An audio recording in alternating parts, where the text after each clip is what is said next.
Nama pedang ini Naga Puspa. Selamatkan dia. Jangan sampai jatuh ke tangan pendekar berwatak jahat.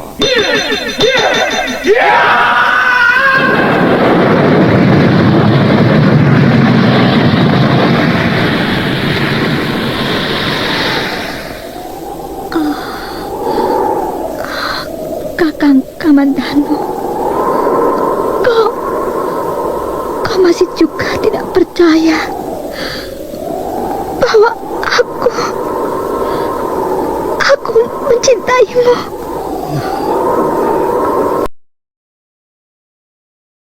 Mesin, maafkan aku, Mesin. Mesin.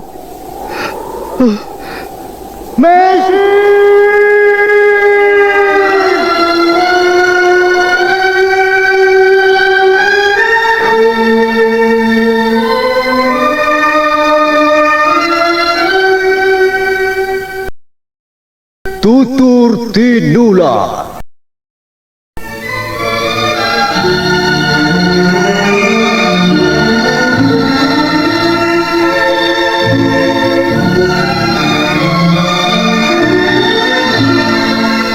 Sebuah sandiwara radio serial, produksi Sanggar Cerita dan teater Sanggar Prativi.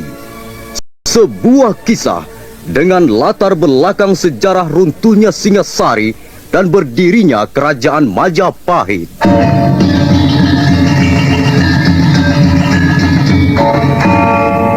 Sandiwara ini didukung oleh pemain-pemain radio yang sudah ternama.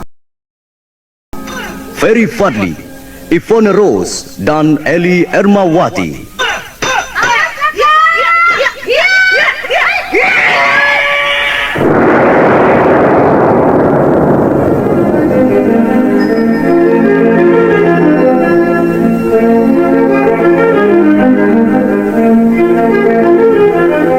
Naskah ditulis dan diolah oleh S. Tijab.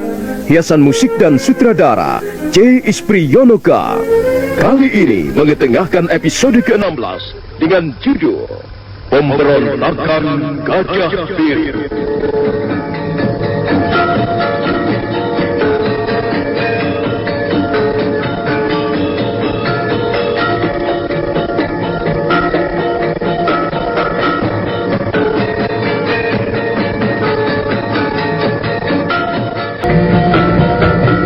Dalam seri ke-475 ini didukung oleh para pemain Ivone Rose sebagai Sakawuni, Ferry Fadli sebagai Arya Kamandanu, Nusri Nurdin sebagai Lembu Sora, Idris Apandi sebagai Ranapati, Narto Bantul sebagai Rawedeng, Eni Pudiono sebagai Nyai Gajah Biru, Novia Mandagi sebagai istri Gajah Biru, Elias sebagai Gajah Biru, Anas Sambayon sebagai Nini Ragarunti, Rinet sebagai Ayu Wandira, dan Asdi Suhastra pembawa cerita.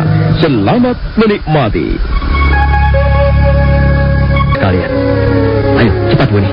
Kita harus segera menemui Paman Lembu Sora.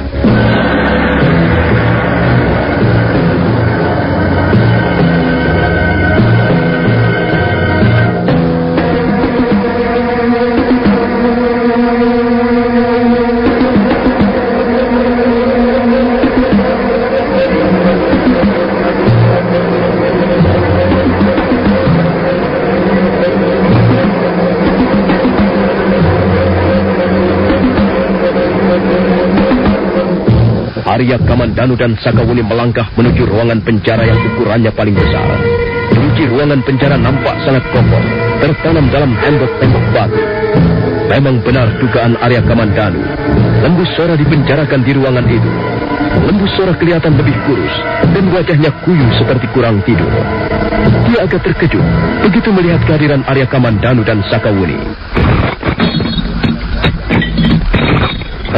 Kamandanu, ini Sakawuni.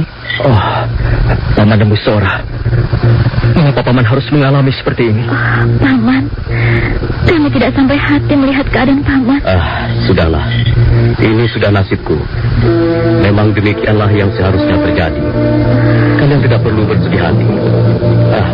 Mengapa kalian datang kemari? Maaf, Paman. Kami terpaksa menyampaikan berita yang kurang begitu menggembirakan. Berita mengenai apa? Apa yang terjadi pada diri keluargaku? Paman Lembu Sora tidak perlu khawatir. Keluarga Paman baik-baik saja. Berita ini tidak menyangkut keluarga Paman Lembu Sora. Berita ini mengenai Gajah Biru, Paman. Gajah Biru? Belum lama dia datang kemari bersama Demogwira. Apa yang dia lakukan? Gajah Biru lari meninggalkan Majapahit dengan membawa 500 orang prajurit. Nyai Gajah Biru dan putri-putrinya juga dibawanya serta, Paman. Dan pemerintah Majapahit sudah mengambil kesimpulan bahwa Gajah Biru telah memberontak. Gajah Biru. Gajah Biru. Aku tahu siapa Gajah Biru. Dia prajurit yang gagah berani. Dia salah seorang perwira bawahanku yang paling cakap dan tangguh. Dia tidak pernah gentar menghadapi barisan musuh. Tapi dia mempunyai kelemahan yang sangat mencolok. Dia suka melakukan tindakan yang membabi buta. Seringkali dia kurang menggunakan akal sehatnya. Gajah Biru. Gajah Biru. Mengapa kau tempuh jalan itu, Gajah Biru? Sekarang kami berdua mendapat tugas yang sangat berat, Paman Lembu Sora. Kami ditugaskan mendampingi Paman Ramapati mengejar Gajah Biru. Kalian harus tetap berpihak kepada Majapahit. Kalian harus tetap setia pada Gusti Prabu Kertarajasa Jayawardana. Hanya itulah cara yang baik agar kalian tetap berdiri sebagai prajurit sejati. Tapi kami merasa kikuk menghadapi tugas seperti ini, Paman Lembu Sora. Soalnya Gajah Biru sudah sangat akrab dengan kami. Iya, benar, Paman. Gajah Biru sudah seperti bagian dari keluarga kami sendiri. Kalian harus mencampakkan pikiran-pikiran seperti itu. Seorang prajurit tidak boleh mengerotinggal. Seorang prajurit tidak boleh mempunyai dua majikan. Dan bagaimanapun juga, perbuatan Gajah Biru tidak dapat dibenarkan dan tidak dapat diteladani. Maaf, Paman Lembu Sora. Kami datang menemui Paman untuk sekedar minta saran atau pendapat.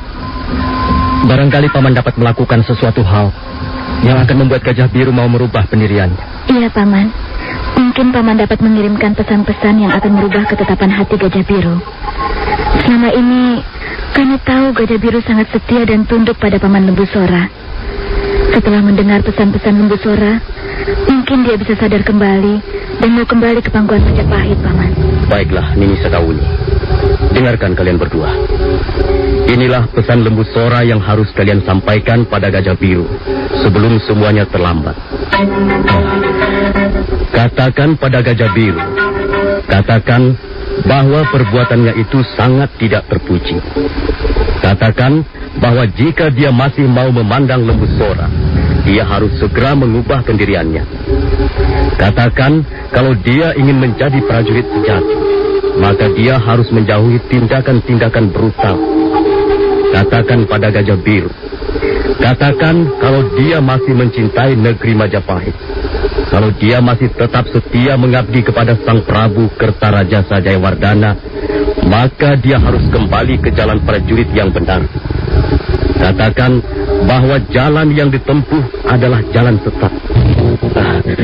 Dan jangan lupa katakan kepada Gajah Biru, katakan kalau dia masih nekat mengangkat pedangnya dan menikam prajurit-prajurit Majapahit temannya sendiri, itu sama halnya dia telah menikam Lembu Sora. Ya, kukira cukup. Sampaikanlah pesan-pesanku tadi pada Gajah Biru. Kalau dia masih menganggap Lembu Sora sebagai pimpinannya, sebagai gurunya, sebagai bapaknya, maka dia tentu akan mengurungkan niatnya itu. Baiklah, Paman Lembu Sora.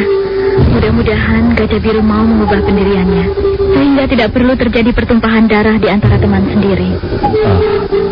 Maaf, Paman Lembu Sora. Kami harus segera berangkat. Ya, berangkatlah kalian. Tunaikanlah tugas kalian sebagai prajurit dengan sebaik-baiknya.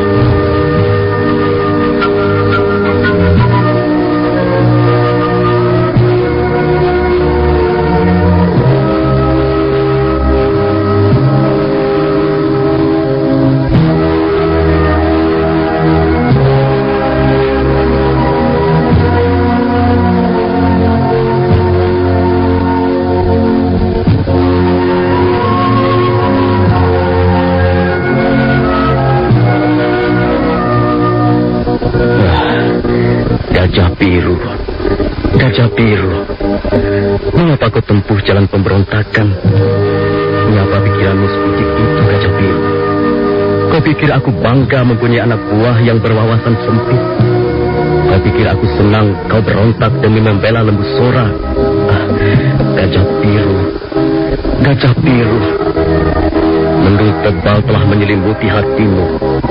Prahara mengamuk dalam dadamu. Kalau kau tidak kuat menanggulanginya, maka kau sendirilah yang akan hancur binasa. Kasihan kau Gajah Biru. Kasihan kau anakku.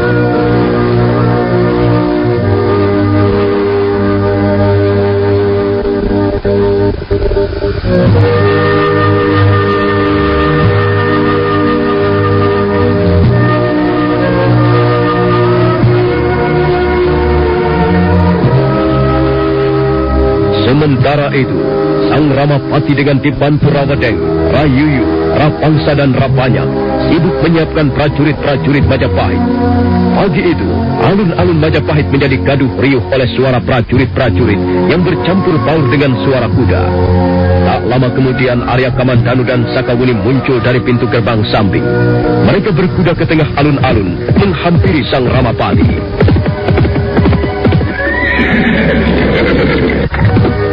Bagaimana Paman Ramapati? Apakah semuanya sudah siap? Kau Kamandanu, dan kau juga sudah siap Nini Sakawuni. Syukurlah, kita bisa segera berangkat. Kamu dek? Iya, Gusti Ramapati. Apakah pasukan sudah siap? Jangan bekerja terlalu lama. Semuanya sudah siap, Gusti. Kami tinggal menunggu perintah untuk berangkat. Apakah jumlah mereka sudah cukup 1.000 orang? Sudah, Gusti. Pasukan pemanah ada 200 orang. Pasukan tombak 200 orang. Pasukan keris dan pedang ada 300 orang. Sedangkan yang 300 orang lagi adalah prajurit-prajurit pandil, prajurit tangan kosong dan prajurit bertenaga besar, Gusti. Semuanya lengkap 1.000 orang, Gusti. Tidak ada yang tercecer sedikit pun. Berapa jumlah kuda semuanya? Jumlah kuda 1.200 ekor, Gusti. Yang 50 ekor untuk mengangkut perbekalan. Sedangkan yang 150 ekor untuk cadangan bagi prajurit-prajurit yang kehilangan kuda di tengah peperangan, Gusti. Bagus. Kukira cukup. Sekarang suruh mereka bersiap-siap. Sebentar lagi kita berangkat. Baik, Gusti.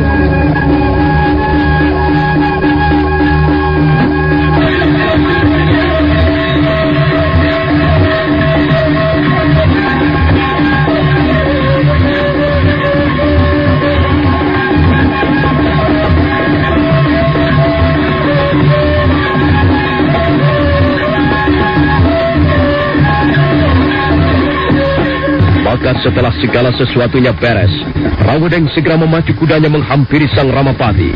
Dan selanjutnya mereka pun berangkat meninggalkan alun-alun Majapahit. Kita tinggalkan sejenak pasukan Majapahit yang mulai bergerak ke arah timur, mengejar pasukan Gajah Biru. Sementara itu, pasukan Gajah Biru sudah tiba di kaki bukit Gunung Welirang.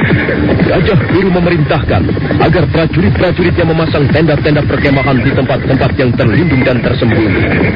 Malam mulai turun ketika prajurit-prajurit Gajah Biru baru saja selesai mengerjakan tugas-tugasnya. Angin dingin mengalir turun dari lereng Gunung Welirang, membawa gumpalan-gumpalan kabut. Gajah Biru dan 2 orang istrinya duduk di depan tenda, memandang langit. Apa yang kau pikirkan, Kakang Gajah Biru? Tidak, Nyai. Aku tidak memikirkan apa-apa. Aku hanya melihat gumpalan kabut yang turun dari lereng Gunung Welirang itu. Lihatlah. Gumpalan kabut itu seperti ditiup oleh angin yang datang dari perut gunung. Gumpalan kabut itu perlahan-lahan pecah terurai, kemudian terbang melayang-layang di atas lembah. Alangkah indahnya pemandangan dari tempat ini. Kakang Gajah Biru, kau tidak perlu menyembunyikan rahasia di depan kami, istri-istrimu ini. Kami tahu kau sedang gelisah. Iya, Kakang. Kami tahu pikiranmu sedang goncang. Aku ini seorang prajurit, Nyai. Aku sudah terbiasa bermain-main dengan maut. Aku tidak gentar menghadapi barisan musuh di depan ataupun di belakang. Aku ini seorang prajurit. Jika takut mati, aku bukanlah prajurit sejati. Iya. Lalu apa yang membuatmu gelisah, Kakang? Terus terang, aku cemas memikirkan kalian. Ada apa dengan kamu?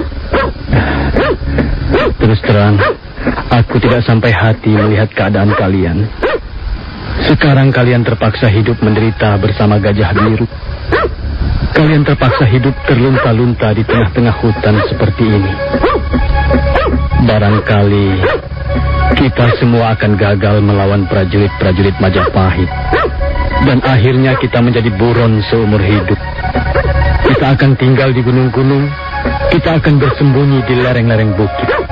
Kita akan tidur di celah-celah tebing ataupun di pinggir-pinggir sungai. Sungguh-sungguh cara hidup yang tidak menyenangkan. Kakang Gajah Biru, kami adalah istri-istrimu. Apapun yang kau alami, kami harus ikut juga mengalaminya. Kami sudah mengucapkan sumpah prastia dalam hati sanubari kami, Kakang, bahwa kami tak akan membiarkan berjuang sendirian. Ya, Kakang. Seperti pepatah mengatakan, warga nunut rokok katut. Artinya, seorang istri harus tetap setia mendampingi cita-cita suaminya. Kakang Gajah Biru tidak perlu mencemaskan kami lagi. Kakang Gajah Biru tidak perlu meragukan kesetiaan kami. Iya, Kakang. Kau tidak perlu berpikir yang bukan-bukan. Dulu kau membawa kami hidup bahagia sebagai istri seorang perwira Majapahit. Kami hidup serba kecukupan dan kami dihormati oleh kalangan masyarakat luas. Dan sekarang keadaan sedang berubah. Kau terpaksa bermusuhan dengan pemerintah Majapahit. Apakah kami akan sampai hati meninggalkanmu bertarung sendirian, Kakang? Tidak, Kakang. Kami akan selalu menyertaimu. Bahkan kalau perlu, kami rela mengorbankan nyawa demi keyakinanmu sebagai prajurit. Nyai, kalian memang istri-istriku yang baik. Aku tidak akan diterang oleh cahaya matahari yang mulai menyebar ke segala penjuru. Kabut tipis melayang-layang di sela-sela pohon, dan puncak Gunung Welirang perlahan-lahan mulai menampakkan dirinya. Sekumpulan burung hinggap di atas pohon randu raksasa. Pohon randu itu menjulang tinggi ke angkasa dan berdiri tegar di lambung kiri Gunung Welirang. Mendadak seorang bocah perempuan kecil muncul dari balik akar pohon randu yang menjalar ke sana kemari. Usia bocah itu tidak lebih dari 5 tahun. Wajahnya lucu dan kulitnya putih bagaikan susu. Bocah itu sudah hampir melompat lari ketika tangan seorang nenek-nenek menjulur menangkap pinggangnya.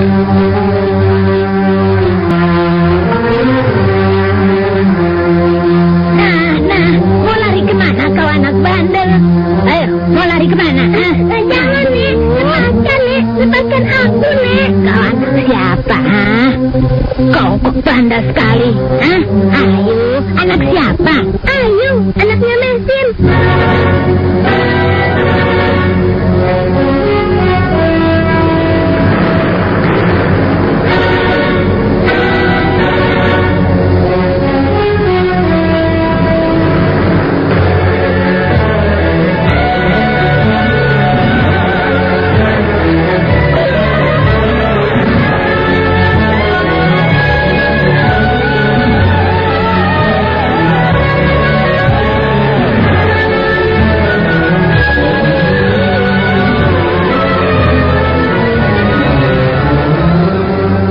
Kemana?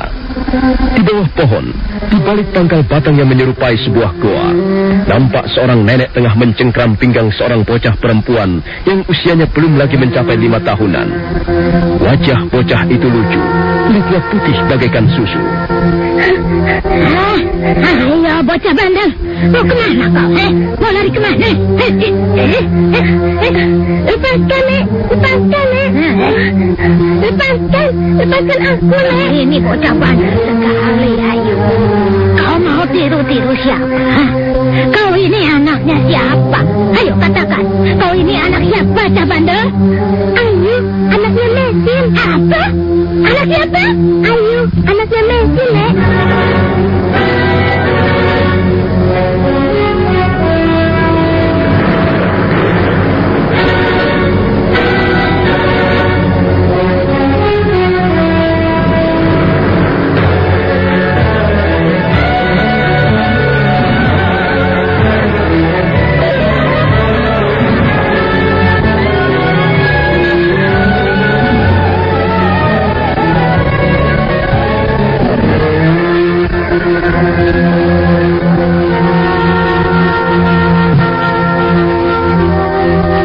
Tiba-tiba si nenek melepaskan tangannya perlahan-lahan.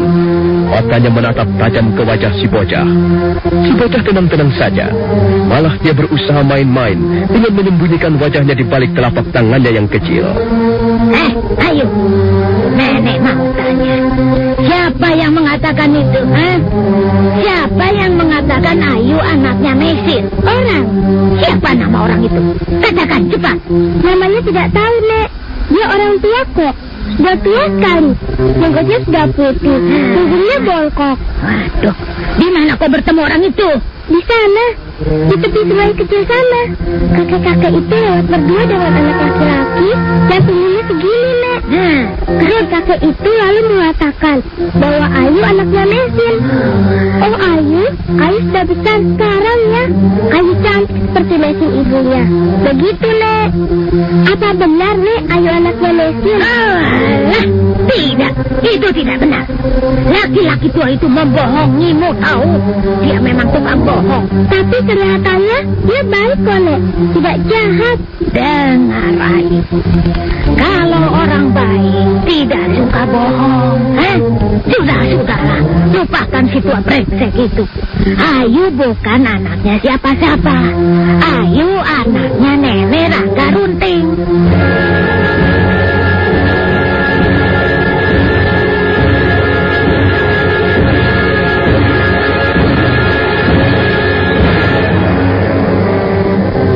Sementara itu di tempat lain, juga di bawah pohon randu alas raksasa yang cabang-cabangnya seolah hendak mencakar langit, nampak seorang laki-laki tua tengah sibuk melatih ilmu kanuragan pada seorang bocah laki-laki sekitar 12 tahun usianya. Saudara pendengar, bagaimanakah kisah selanjutnya? Nantikan saja lanjutan kisah Tutur Tinular ini dalam seri berikutnya. Sampai jumpa.